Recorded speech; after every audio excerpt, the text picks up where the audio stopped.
มื้อสองมื้อน่ะก็เว้าเรื่องการเป็นพลเมืองดีเนาะไปช่วยเหลือผัวเมียทะเลาะกันแล้วถูกแทงดับ มื้อนี้เก่าอีกแล้วพี่น้องเอ้ยอ่าคุณผู้หญิงท่านหนึ่งเนาะเพิ่นว่าจะเอาสร้อยทองสามีสิเอาสร้อยทองสวมคอให้แล้วไปทำแล้วบ่ได้ใส่เนาะไปวางไว้ที่เบาะรถวางไว้ที่เบาะรถแล้วบัดทีนี้เวลาออกจากรถน่ะก็คืออาจสิทำร่วงข้างรถแล้วมีอีกคนหนึงเก็บได้เนาะอีกคนหนึงเก็บได้แล้วบัดทีนี้เพิ่นยังมาเว้าอีกเด้ว่าถ้าเก็บได้แล้วส่งคืนจะไม่ติดใจจะไม่แจ้งความอีหยังประมาณนี้แหละเนาะ โอ้ยเนาะเจ้าของเฮ็ดเหี้ยเองอะเนาะทำหาเองอะเนาะ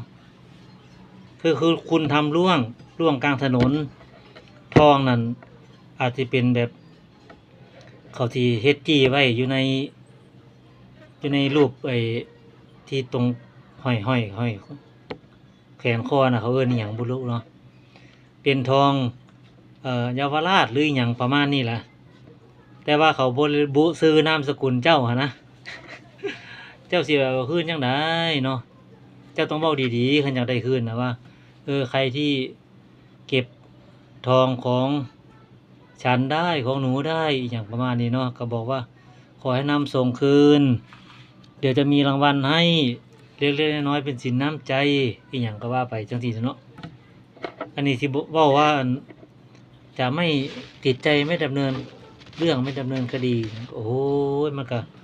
คู่กันโพดเนาะตามที่ไปหาข้อมูลมานะ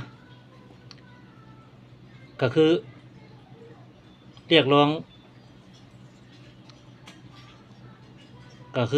ฟ้องได้ตามประมวลกฎหมาย10%ของจำนวนเงิน 30,000 บาทไม่เกิน 30,000 บาทและถ้าเกิน 30,000 บาทมันก็สิลดหลั่นลงมาเนาะประมาณ7%8%6%5%ประมาณนี้เนาะแต่ว่าคนไทยเนี่ยก็ใจดีเนาะบ่ฟ้องร้องคืนก็คือคืนให้ก็คือให้แต่ถ้าคุยกันดีๆคุยกันรู้เรื่องบ่แม่นสิมาข่มกันว่าถามว่าเจ้าใส่สร้อยทองไปเฮ็ดหยังตอนนั้น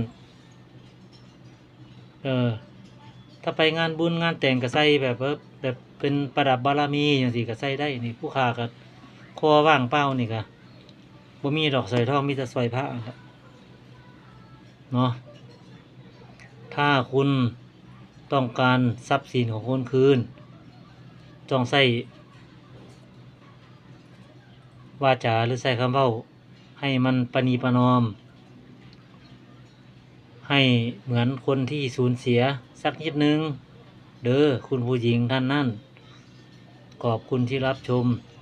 ครับ